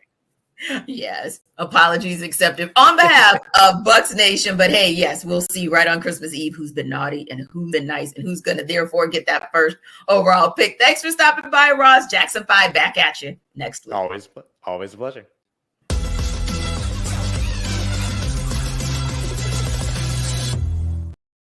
Hey, Kyle, I want to start somewhere that I thought was interesting, and I know you guys have reaction, but there are a couple questions I wanted to ask, one for Kyle, one for Jarvis. So, Kyle, one of the things that Ross mentioned was the play of the rookie quarterbacks. Now, honestly, we know Anthony Richardson's down because of concussion protocol, and we also now know that Bryce Young is officially not going to go this weekend. But in looking at what they've been able to do or not do from this class of the quarterbacks from 2023, right? So Bryce Young, C.J. Stroud, Anthony Richardson, Will Levis. And then you look at 2022, Brock Purdy's up here, but we talked about Sam Howell a little bit. We talked about Kenny Pickett, Desmond Ridder, still kind of to be determined. And we still have not had any real sightings of Malik Willis. Looking at class of 2022, looking at class of 2023, where's your surprise and which team should just stick it out and just stick with their guy? Well, I don't think it's a surprise that you look at the group that had 3 first-round picks and you feel better about that class in its totality, which was this past year's group, because, look, Bryce Young's working with both hands tied behind his back as far as the receiving core that's available. They've had major injuries on the interior offensive line. I know both their guards right now are down. That's not a winning recipe for a player who probably does have to recondition himself for the way he played and got outside the pocket and moved around and made things happen with his legs.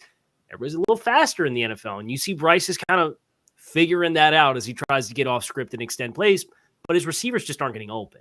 Yeah. So that's a really hard situation to evaluate objectively the play of Bryce Young. Now, I would say out of the 3 quarterbacks in this year's class, Bryce is the one who I think has the least margin for error with his physical skills. And you contrast that to Anthony Richardson and how good he looked with 2 15-plus yard touchdown runs against Houston last week before he had the concussion that knocked him out of the game. You look at C.J. Stroud throwing for over 380 yards because he is the traditional pocket passer who gets the ball out of his hands. And Houston, even though they've endured a lot of injuries on their own offensive line, they kept swinging.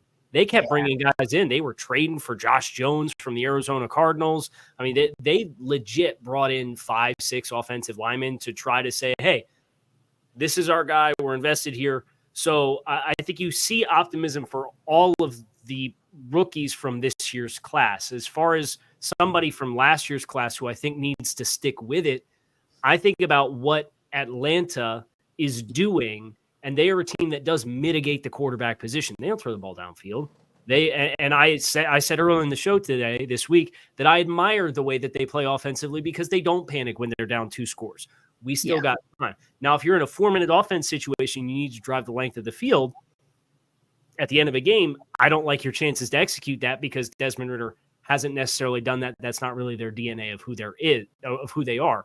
But as they continue to build forward, Desmond Ridder has the opportunity to be a player, kind of like what Dak Prescott was in Dallas when he first came in as a rookie.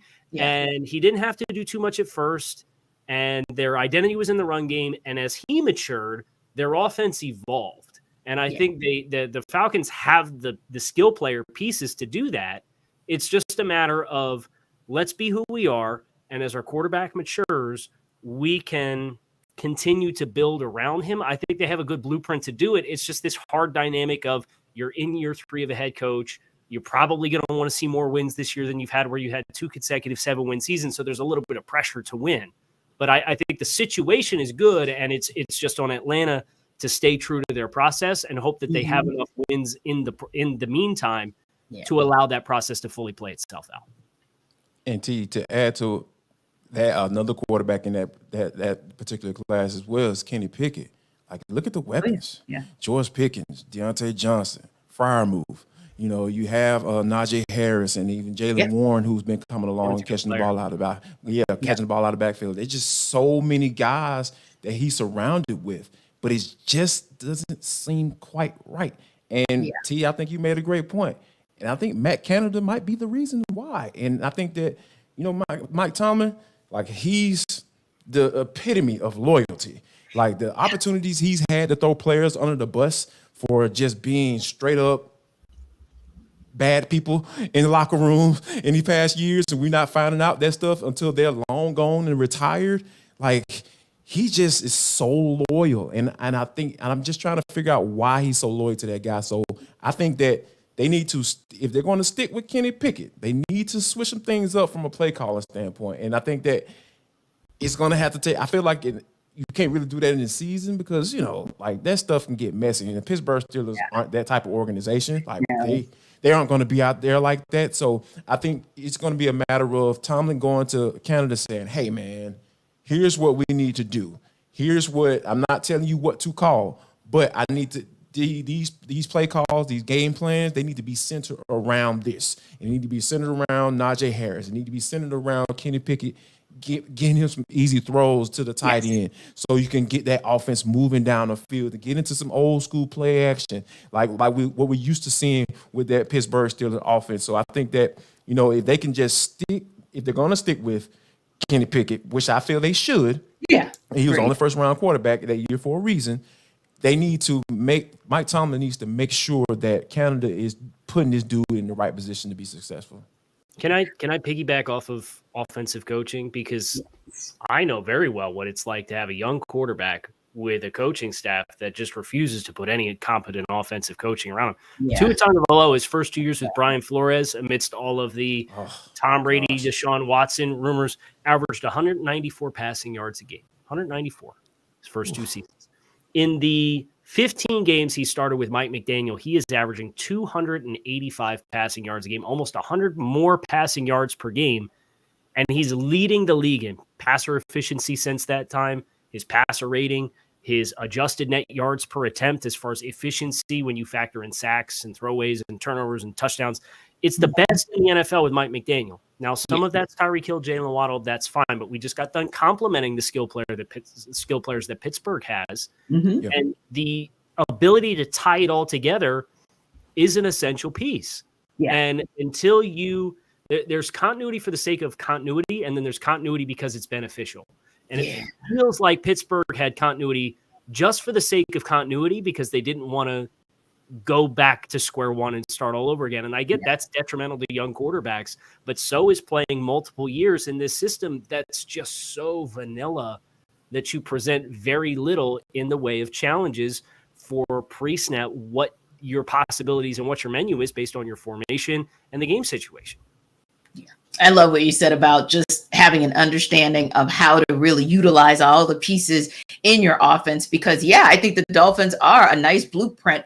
And in addition to what you have in the wide receiver core, you actually are using Raheem Mostert like you should use him, because he's averaging 5.6 yards every time he touches the ball. And that's what you want to see. And he's punching it in as well. So, yeah, I think that when you look at the two classes, and maybe I agree that the quarterbacks that you want to stick with are Desmond Ridder and Kenny Pickett because of what you can see in I think Desmond Ridder has the right people because Arthur Smith is running that offense with Dave Ragone, but Kenny Pickett probably needs somebody. But to your point, Kyle, once Tua got not just the pieces on the field that were right for him, but also the pieces to actually take advantage of them with the coaching staff, then that's when you kind of saw all of the pieces kind of click, if you will. So yeah, I love kind of that analogy that you made there because it definitely does make a difference. Now, listen, we have spoken about our bottom three teams over and over and over again. So I'm chuckling because I'm thinking to myself, when Ross was talking about his bottom three teams to start off, the Buccaneers were right there in the mix. He actually had to fall on the sword during the Jackson 5 and say, maybe I was wrong. Maybe they're not going to get that number one pick. So what do you guys think about that in terms of, is there any team that maybe in the first 2 weeks, you guys are like, yeah, no, I don't think that's going to work. You know, they're bad, but you're like, now we're going into week 3. Maybe I kind of underestimated them. I don't know. Maybe they're not bottom dwellers. Las Vegas is that team for me, where pretty skeptical of Josh McDaniels and the system in year 2 and the Patriot way, doing it elsewhere. But the offensive lines played pretty well. I know they didn't run for anything at all in week 2 against Buffalo, but from a pass blocking perspective, they're executing pretty well. Was concerned about what they really had there. Some guys overachieved last year, like Jermaine Illuminor. Can you bank on them again? Well, the unit as a whole has executed pretty well. You have Max Crosby, obviously, on the defensive side of the ball. They have a win already. They weren't overly competitive. They put a nice opening script together against Buffalo. They went down and scored a touchdown on the opening possession last week. So they're a team that I just look across the space at some of the teams that aren't 0-2, Chicago, Arizona. I have big time concerns with Carolina right now, and they're a team that, like, they lost Shaq Thompson to injury too. JC Horn's on IR. They're really banged up. So I think Las Vegas, even if they don't surpass their win total from last year, I thought they might be a candidate to win 3-4 games this year. I think they'll probably get over that. I think they're a team that has shown a little bit more life versus my concerns on the offensive side of the ball, which is ironic because they had a horrible running game performance in week 2. Yeah. How about you, Jarvis? What team is the one where first week, second week, you were like, yeah, they are bottom dwellers, but maybe now you're rethinking that? Ooh, wow, this is an interesting one. Because I coming into the season, I thought the Patriots were going to be, that type team, because it just, like, with all the bad, drafting on the defensive side of the football with Bill Belichick, it just seems like, hey, it just can't figure it out. And then, deciding to put a defensive coordinator, and offensive coordinator and with a young quarterback, on top of that, compounding that error. It just seems like, and bringing in a guy like Bill O'Brien, like I called him the stabilizer earlier on, so I'm going to give him a little bit more credit as well, too. It just seems like, hey, they're starting to look like the Patriots a little bit. They are looking like a team that, hey, they can come out there and say, you know what, you're going to have to beat us today. We're not going to beat ourselves. Our offensive coordinator is going to make sure our quarterback is put in the right situations, and we're not going to turn the ball over. And then, hey, just look out for our special teams, too, because we're going to be able to make plays on that as well. So I think that the Patriots are a team that I was like, oh, you know what? They might have a chance to replace Mac Jones, but, I'm starting to scoot towards, hey, they might be at least a solid team. Yeah. We'll see after both teams play week 3, we'll see how they do, and we'll see if we're putting them back in as bottom dwellers. Now, it's the final stretch for this NFL Kickoff Live crew, but if you're hungry in the final stretch, you probably want to hear about DoorDash. I don't know about you all, but sometimes I'll be sitting at the house, and, I may have eaten dinner maybe a few hours earlier, but I just get that feeling in my stomach, and it's just like, I'm hungry. I know I'm hungry. And, I've been working out and all that stuff, so maybe it's my appetite. My appetite is going up. So guess what? To thirst that appetite, I go to DoorDash. Yes, I said it right, DoorDash. And sometimes I want to cook, so you can get your groceries. Guess what? You can get them, your trusted DoorDash to deliver your restaurant favorites, and now you can get grocery delivered right to your door. I know I don't like grocery shopping because, it just takes too long and all that stuff.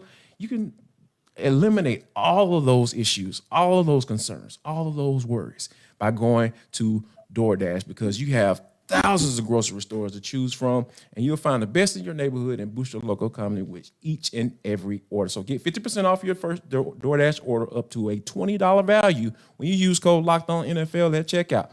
Limited time offer, terms apply. Yes, that's 50% off up to $20. No minimum subtotal. That's very important. And 0 delivery fees on your first order when you download the DoorDash app in the App Store and enter code LOCKEDONNFL.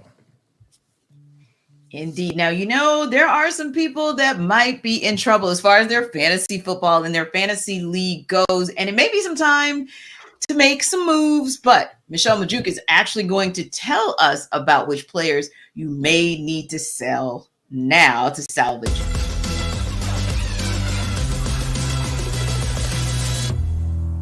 3 guys I am selling high on that I believe are pretenders, and moving forward, their value is going to decline a bit here. So first up is Dolphins running back Raheem Mostert. I know it's really hard to sell a running back who's getting volume and looking so good, but I fear his fantasy success won't last long. So Mostert has never had more than 181 carries in a single season throughout his career, right? And he's 31 years old now. I doubt this is a year that his body can finally hold up.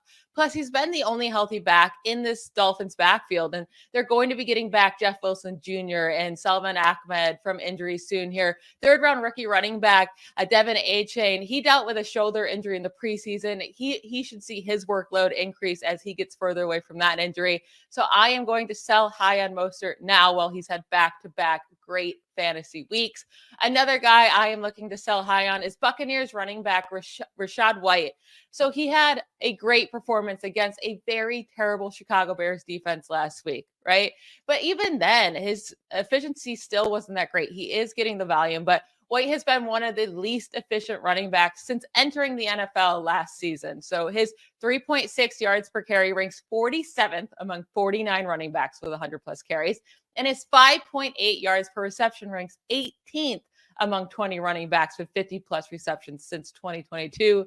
His schedule gets harder coming up here. He gets the Eagles, the Saints, and then a bye week. So over the next 3 weeks, you might not want to play him whatsoever. It could be a good month before he has another good fantasy day. Take this opportunity and sell high on Rachaad White now. You might not get another chance.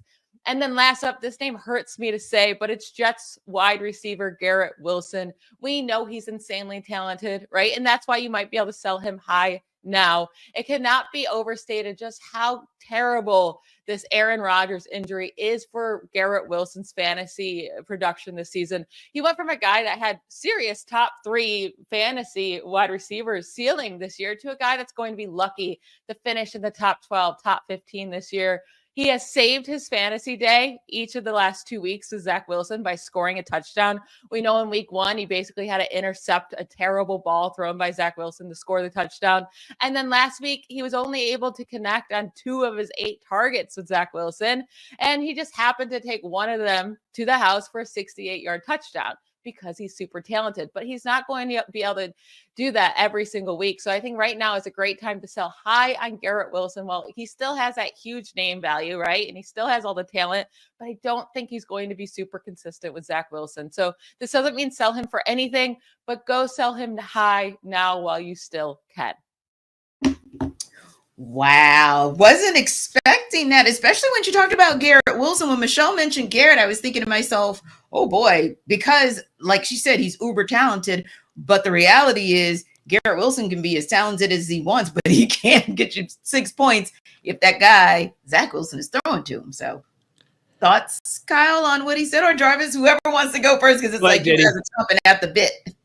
Yeah, Garrett Wilson is an interesting one because I have him on my team, so there's a little personal connection there. So it's just like, all right, like I really feel like if the Jets don't go out and get someone, because I've always talked about how you can't go back to Zach Wilson because there were so many factors. Because from a teammate standpoint, when they were talking about bringing Aaron Rodgers, come on up to New York and all this stuff, and trying to get him to going to his house and visiting with him and all this texting back and forth saying, hey, big head, come on down here. So I think it was just too many scenarios or situations where Zach Wilson, regardless of how he plays, like he's not going to be able to win that locker room over. And I think that Saleh needs to go out and go try to possibly get a quarterback to at least be able to compete if Zach Wilson continues to look like Zach Wilson, and we know that he's going to look like Zach Wilson. So, yeah, if I'm very much considering trading Garrett Wilson to see what I can get back in return. I'd fade Rachaad White. I agree with that one. Just again, we talked about Tampa and the teams that they've played and their ability to really accentuate the weakness that we perceive on that Tampa Bay offense and that offensive line. And if we're already sub 4 yards per carry and this was the big breakout game with the touchdown run, anything you get there is probably something I would jump at. I am a little interested to see how Raheem Mostert, his workload is carried. He was the guy down the stretch for the Dolphins last year too. And he ran really hard. He ended up having a wrist injury, I want to say, in week 17 or week 18 against the Jets. And it that kind of prematurely ended his season when they went to the playoffs. But he is somebody who Miami and this offense, he added 10 pounds of weight this offseason, kind of bulked himself up for intention of carrying a bigger workload. And he's still the second GPS fastest time of any ball carrier through the first 2 weeks of the season. So Devon Achane, I know they spent a third-round pick on. He was behind Savon Ahmed all of training camp, so I would not be surprised if he doesn't. Now Ahmed's banged up right now with a groin injury, but I wouldn't be surprised if it takes him a while, Ahmed or Achane, to build into that role that a lot of people envisioned that he was going to have on the team. Jeff Wilson coming back off of IR in the next potentially 2 weeks could provide some kind of ding, but if Raheem Mostert's going to be an RB2 for a fantasy squad, I think you could do a whole lot worse. So he's somebody I'd probably want to see him through just because teams are going to be continued to try to dedicate taking away 10 and 17 on the outside. And when you do that, you're going to get light boxes. And you saw that, the Dolphins were able to big boy the Patriots down the stretch in the running game last week. If it was not for a muffed snap on 3rd and 1, down the stretch, the Patriots don't have that frantic drive to close the game at the end of the game after this field goal because they were running the ball down the Patriots' throats. And you don't see a lot of teams that have the ability to do that. I think they took advantage of how New England was trying to attack coverage, and then you got late in the game, and they just leaned on them, and you hit an explosive run. And in fantasy, all it takes is one. It's 10 points. Absolutely. Yeah. It's crazy. It's absolutely. Now, we talked about this, and I'm going to go back to this just as we wrap up. And of course, you guys, if you have any closing thoughts that you want to talk about, this is the time to chime in with those. But going back to the teams that are 2-0, Cowboys, Ravens, Dolphins, Eagles, Commanders, Falcons, Bucs, and Saints.